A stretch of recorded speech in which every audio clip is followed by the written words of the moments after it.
The city bustled with life, a stark contrast to the solitude that defined Andrew Davidson's existence.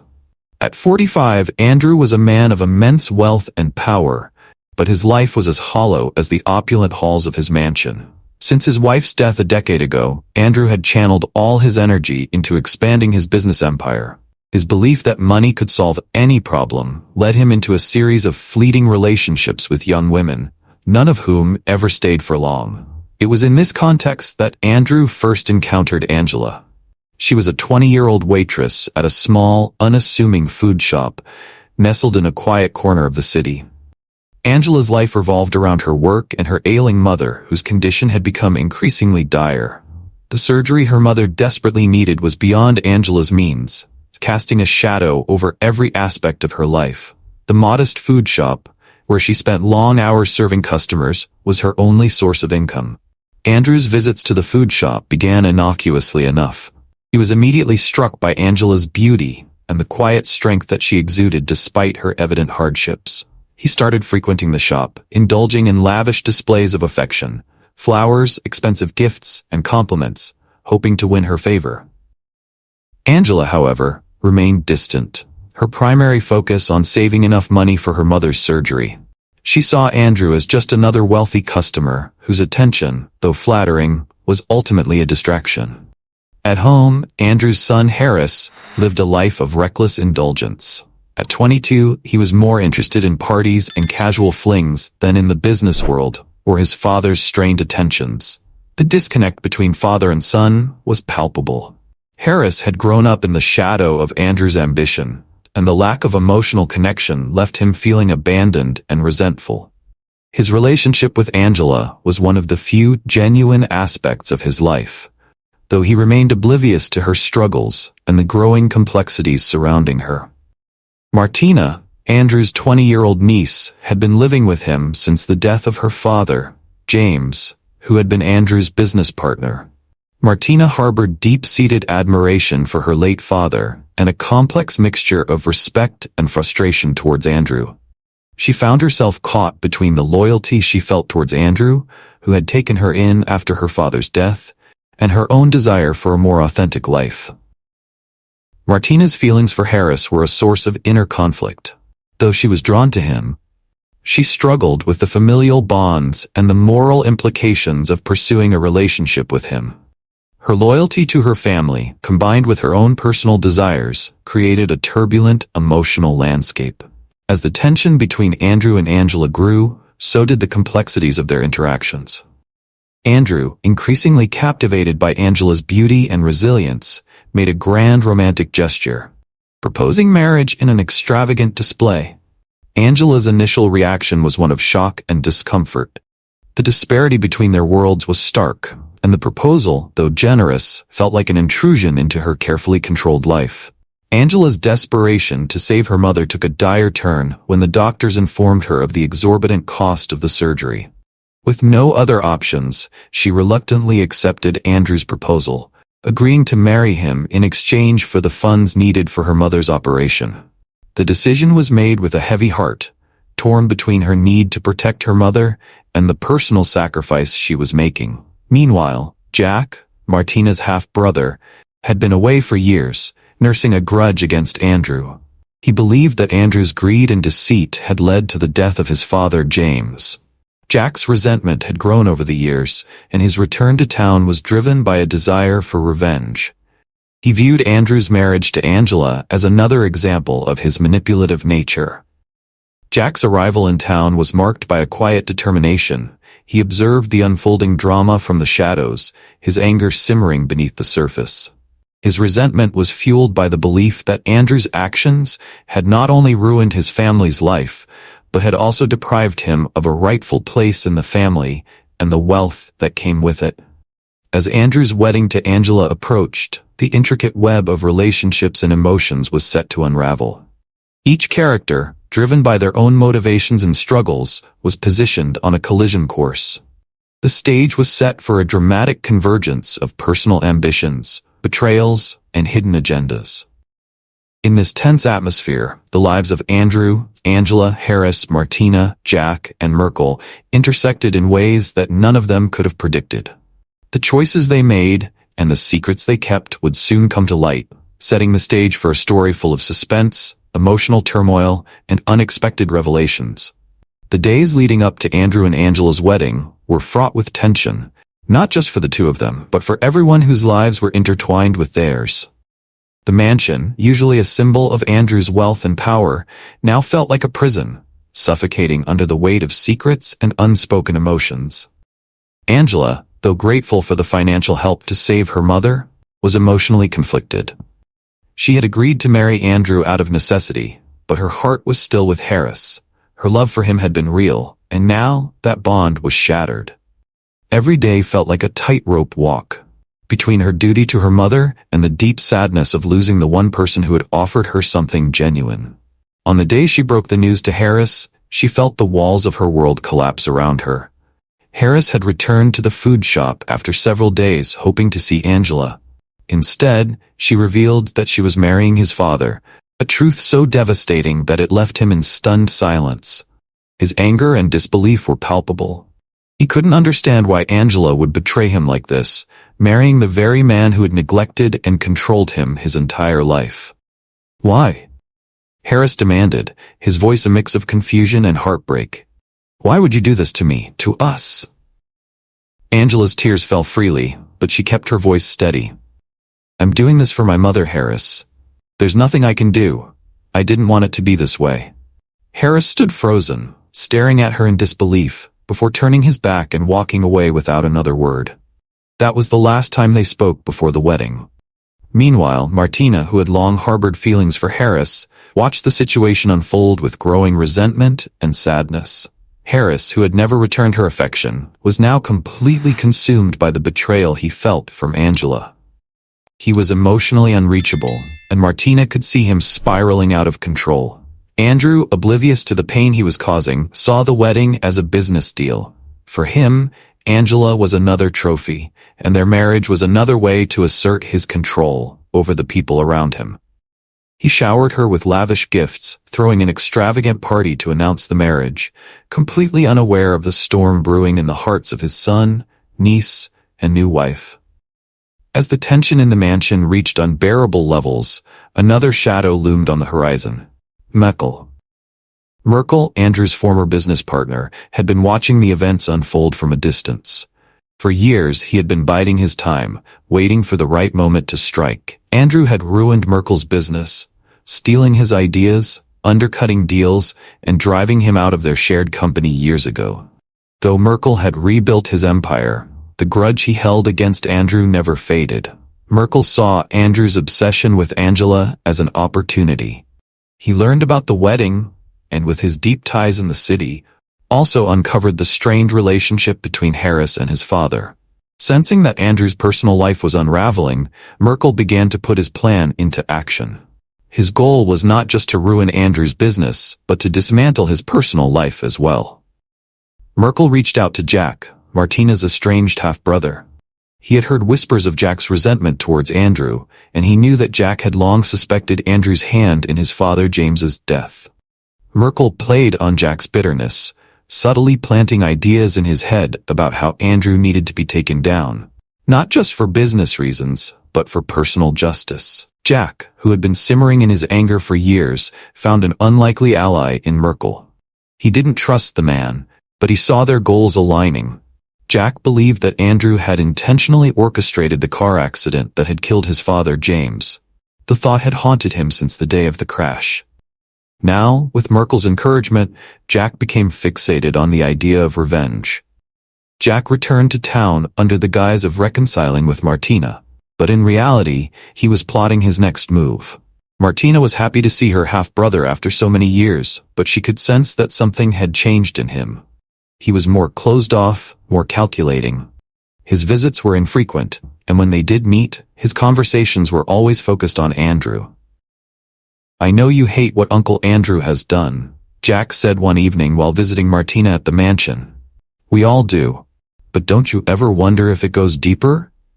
Don't you wonder if he had something to do with our father's death? Martina's face paled. She had never entertained the thought. James's death had been a tragedy, but an accident, or so she believed.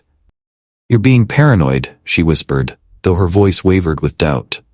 Jack leaned in, his voice low and menacing. "I'm telling you, Andrew has taken everything from us. It's time we take something back." The tension reached its peak on the night before the wedding. Harris, still reeling from Angela's betrayal, decided he couldn't stay in the mansion any longer.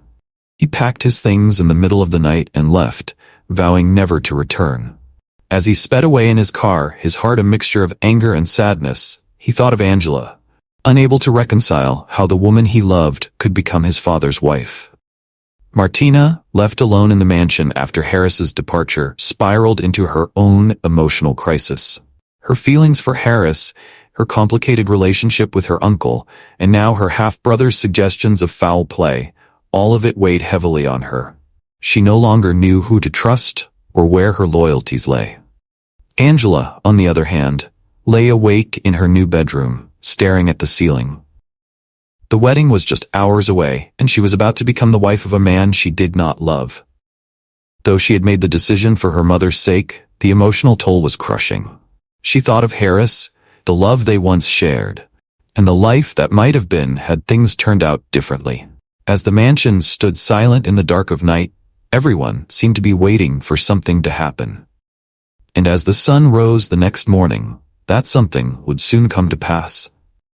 An event that would forever change the lives of everyone involved. The day of Andrew and Angela's wedding dawned under a cloud of tension, despite the sunny skies that greeted the guests as they gathered at Andrew's sprawling mansion. Inside, the atmosphere was far from celebratory. Each person, consumed by their own inner turmoil, moved like chess pieces across a board, unaware of the violent storm about to break. Angela stood before the mirror, her white dress a stark contrast to the darkness she felt inside. Her mother had survived the surgery, paid for by Andrew, but the cost to Angela's soul felt immeasurable. She had sold her freedom, her love for Harris, and her dignity to save her mother's life. As she placed her veil over her face, she caught her reflection and saw the tears welling in her eyes. Her hands trembled as she thought of Harris, knowing she had broken his heart. Andrew, on the other hand, was beaming with pride. His charm was on full display as he greeted guests, acting as though everything in his life was under control. The wedding was not just a personal triumph for him, but also a public spectacle, a way to show the world, including his enemies like Merkel, that he always got what he wanted. Little did he know, he was about to lose it all. Merkel, who had managed to secure an invitation, watched from the sidelines, smirking to himself. He had planted enough seeds of chaos to ensure that this wedding would be anything but a success. His partnership with Jack was proving fruitful, though he knew Jack's blind rage could be his undoing, if not managed carefully. Merkel had been waiting for this moment for years, and now it was finally within reach. As Andrew and Angela stood before the officiant, Harris stormed into the ceremony. He had been gone for days, but the thought of his father marrying Angela gnawed at him until he could no longer stay away. Dressed haphazardly, his eyes wild with anger, he interrupted the vows. "How can you do this, Angela?" Harris shouted, his voice breaking through the silence. "How can you stand there and marry him?" The guests gasped, murmurs rippling through the crowd. Andrew turned sharply, his face darkening with fury at his son's interruption. Angela froze, her face pale beneath the veil, as she looked at Harris, her heart breaking all over again. "I had no choice, Harris," Angela whispered, her voice trembling. "I did it for my mother. You don't understand." "I don't understand?" Harris's voice was full of bitterness. "You sold yourself to him." Andrew, enraged, stepped forward, his voice low and dangerous. "You will not speak to your stepmother that way." The word stepmother was a slap in Harris's face, and it only fueled his anger.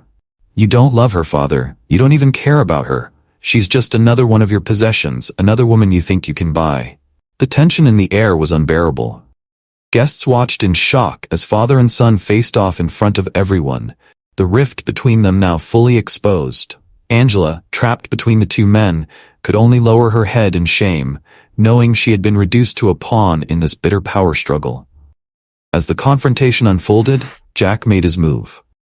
He had been lurking on the outskirts of the event, waiting for the right moment to strike. Fueled by Merkel's manipulations and his own festering resentment, Jack entered the scene, his presence unnoticed by most, but his intentions clear. Enough of this. Jack's voice cut through the commotion like a blade. All eyes turned to him, particularly Martina, whose heart leapt at the sight of her half-brother, though she immediately sensed something dark in his gaze. Jack stepped forward, addressing Andrew directly. "You've ruined too many lives, Andrew. You destroyed our family, and now you're standing here pretending like none of it matters." Andrew's eyes narrowed. "This is not the time, Jack." "Oh, it's the perfect time," Jack shot back, his voice rising. "Do you really think we've all forgotten what you did to my father? To your brother?"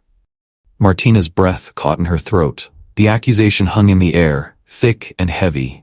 She had heard Jack's suspicions before, but to say it out loud, in front of everyone, it was almost too much to bear. "You killed my father, Andrew," Jack continued, stepping closer to him. "You orchestrated that car accident. You did it to take over everything." Angela's eyes widened in shock, while Harris looked at Jack, trying to process the gravity of the claim. "Are you out of your mind?" Andrew spat, his face red with fury. "Your father's death was a tragedy, but it was an accident." Jack's lips twisted into a bitter smile. "An accident that benefited you in every way. You took over the business, you pushed me out of the family, and now you think you can do whatever you want. Well, not anymore."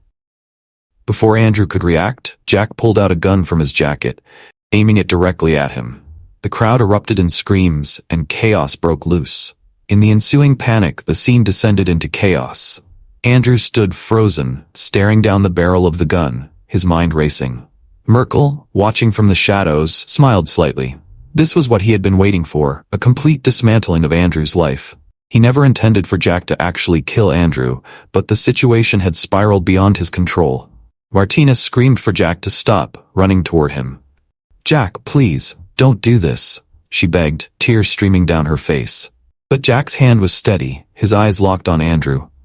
"Everything you've done ends here," Jack said, his voice deadly calm. Suddenly, a gunshot echoed through the air. Andrew fell backward, clutching his chest, blood spreading across his white shirt. The crowd's screams grew louder, people running in every direction. Angela stood frozen, watching in horror as Andrew collapsed to the ground, his eyes wide in shock. Harris, too, stared at his father's crumpled body, a mix of disbelief and sorrow crossing his face. Jack stood over Andrew's body, the gun still in his hand. The weight of what he had done seemed to hit him all at once. His hand trembled, and he dropped the gun to the floor, stepping back in horror.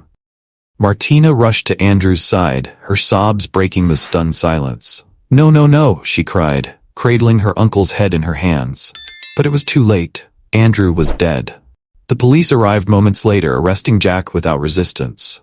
Merkel quietly slipped away, knowing that the chaos he had sown would ensure Andrew's legacy was in ruins, but also recognizing that Jack's actions had gone far beyond what he had anticipated. As far as Merkel was concerned, the job was done. Andrew's empire had crumbled, and his family was left in shambles. Angela stood alone in the chaos, the weight of everything crashing down on her. The man she had married out of necessity was dead, and the love of her life, Harris, was lost to her forever. She realized that in trying to save her mother, she had destroyed her own life. Harris, numb with grief and anger, walked away from the scene, leaving everything behind: his father's wealth, the mansion, and Angela. He couldn't bear to look back. Martina, devastated by both her uncle's death and her brother's crime, collapsed to the ground, her world in pieces.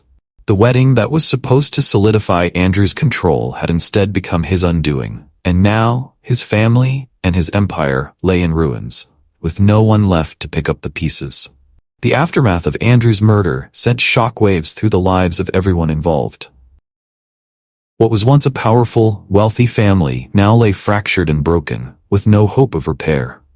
The sprawling mansion, once a symbol of Andrew's success, now felt like a hollow shell of its former grandeur. The smell of blood, secrets, and betrayal lingered in every room. Jack was taken into custody by the police, his face a mixture of numb shock and cold satisfaction. He had finally done what he believed needed to be done: avenged his father's death. Yet, In the cold light of day, the weight of his actions began to settle over him. As the handcuffs were clicked around his wrists, Martina watched helplessly, her face streaked with tears. The brother she barely knew was now lost to her, possibly forever. The media quickly seized on the story. The murder of a wealthy, influential businessman by his estranged nephew, coupled with the dramatic circumstances of Andrew's wedding to Angela, made for a scandalous headline. Reporters swarmed the mansion, desperate for any details they could uncover. Merkel, the puppet master behind the scenes, carefully stayed out of the spotlight, his involvement unknown to all but Jack. In the days following the murder, Harris packed his belongings and left the mansion. He had no desire to stay in a place haunted by his father's ghost and the toxic memories of betrayal. He was still reeling from the shock of losing Angela, but more than that, he was consumed by guilt. In his heart, he felt responsible for what had happened. If he hadn't pushed Angela away, if he hadn't left in anger, perhaps things could have been different. But now, it was too late. Before leaving, Harris had one final conversation with Angela. She had tried to reach out to him several times since Andrew's death, desperate to explain, to ask for forgiveness. Harris agreed to meet her, though his heart was heavy with uncertainty. They met at a small cafe far from the prying eyes of the media. Angela looked worn, her once beautiful face pale and gaunt, her eyes hollow with regret. "Harris," she began, her voice trembling, "I never wanted any of this. I did it for my mother. I didn't have a choice." Harris looked at her, his expression unreadable. "You had a choice, Angela. You just didn't choose me." The words hung between them, sharp and painful. Angela's eyes filled with tears, but Harris remained distant, cold. "I loved you," he continued, his voice softening. "But now? I don't know what I feel anymore." Angela reached for his hand, but Harris pulled away. "I'm leaving," he said simply. "I need to get away from all of this." Angela's heart sank. "Will I ever see you again?" "I don't know," Harris said quietly, "but I can't stay here. Not after everything." With that, Harris stood up, leaving Angela alone in the cafe, the weight of her decisions pressing down on her. She watched him walk away, knowing that she had lost him for good. Angela returned to the mansion, now a widow to a man she never loved. Andrew's wealth had transferred to her, but it felt like a hollow victory. She had everything she had thought she wanted: money, security, her mother's health. But it had come at an unbearable price. As the days passed, Angela found herself trapped in a life she didn't want. She avoided the media as best she could, but the scrutiny was relentless. Journalists wanted to know every detail about her relationship with Andrew, digging into her past as a waitress, questioning her motives for marrying a much older, wealthy man. The gossip and rumors were vicious, branding her as a gold digger, a manipulative young woman who had destroyed a family for her own gain. Despite the public's judgment, the real weight of her guilt came from within. She couldn't shake the image of Andrew's lifeless body, the blood seeping from his chest, or the coldness in Harris's eyes as he walked away from her.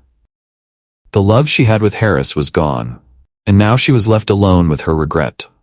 Martina was left to pick up the pieces of her shattered family. With both Andrew and Jack gone, she was alone in a house full of ghosts. The loss of her uncle, despite his flaws, weighed heavily on her. He had raised her after her father's death, and while she had often resented him for his greed and manipulations, he had been the only family she had left. Martina struggled with her feelings for Harris as well. She had always been in love with him, but he had never seen her in the same way. Now, with the family torn apart, there was no chance for reconciliation. Harris had left, and she feared she might never see him again. Her thoughts also turned to Jack. Despite what he had done, he was still her brother, and she couldn't help but feel guilty. She had failed to see how deep his hatred for Andrew ran, failed to stop him before it was too late. Now, Jack faced the possibility of a life behind bars, and Martina was powerless to help him. The mansion, once full of life, now felt like a mausoleum. Martina wandered its halls, haunted by memories of the past, unsure of how to move forward. Jack's trial became a media circus. The story of the wealthy businessman murdered by his own nephew was too sensational for the public to ignore. Jack, however, remained stoic throughout the proceedings. He showed no remorse, convinced that he had done the right thing by avenging his father's death. In court, The prosecution painted him as a bitter, resentful young man who had been manipulated by Merkel into committing murder. They laid out the case that Andrew's death had been premeditated, the result of years of simmering hatred. Martina attended every day of the trial, torn between her loyalty to her brother and the reality of what he had done. She listened as the prosecution and defense argued over whether Jack had acted out of self-defense or cold-blooded vengeance. Merkel, knowing his hands were clean, watched the trial from a distance. He had orchestrated Andrew's downfall without ever getting his hands dirty, and now his old rival was dead. Jack was just another casualty in a larger game. In the end, Jack was found guilty of second-degree murder. The court sentenced him to 25 years in prison, a fate he accepted without protest. Martina visited him after the trial, her heart heavy with sadness. "I had to do it, Martina," Jack told her from behind the glass during one of her visits. "He killed our father. I couldn't let him get away with it." Martina's eyes filled with tears. "But now I've lost you too." Jack looked away, his face hard. "It's better this way. At least it's over." With Andrew gone, Merkel quietly moved in to seize control of the remaining pieces of Andrew's business empire. Though it had been divided after their falling out, Merkel had always wanted to take everything Andrew had built. Now, with the family in disarray and Andrew dead, it was easy for him to pick apart what was left. Merkel, ever the cold strategist, felt no guilt about what had happened. In his mind, Andrew had deserved every bit of his downfall. The fact that Jack had gone to prison and the family had been destroyed was just collateral damage in a game where only the strongest survived. Months after the trial, the dust had finally settled. Harris, having left the city, found solace in traveling far away from his past. He wanted nothing to do with the family legacy, choosing instead to live a quiet, unremarkable life, far from the drama that had consumed his family. He carried the pain of his lost love with him, but vowed never to return to the mansion that had once been his home. Angela, alone in the mansion, struggled with her choices. She had money, but no happiness. She had security, but no love. The silence of the mansion weighed on her, a constant reminder of the man she had married and the one she had lost. Every room felt like a monument to her mistakes, and she found herself unable to leave, trapped by her own guilt. Martina, still grieving, inherited what was left of the family's estate. She tried to move forward, but the loss of her uncle, her brother, and the family she had once known was a burden she carried with her every day. She occasionally visited Jack in prison, though their conversations grew shorter with each visit. Her once bright hopes for the future now seemed distant and unreachable. In the end, Andrew's empire, built on greed, manipulation, and betrayal, crumbled under the weight of its own sins. The family he had once controlled was left in ruins, and those who survived were forever scarred by the choices they had made. The mansion stood silent, a relic of a broken dynasty, its halls echoing with the ghosts of its past.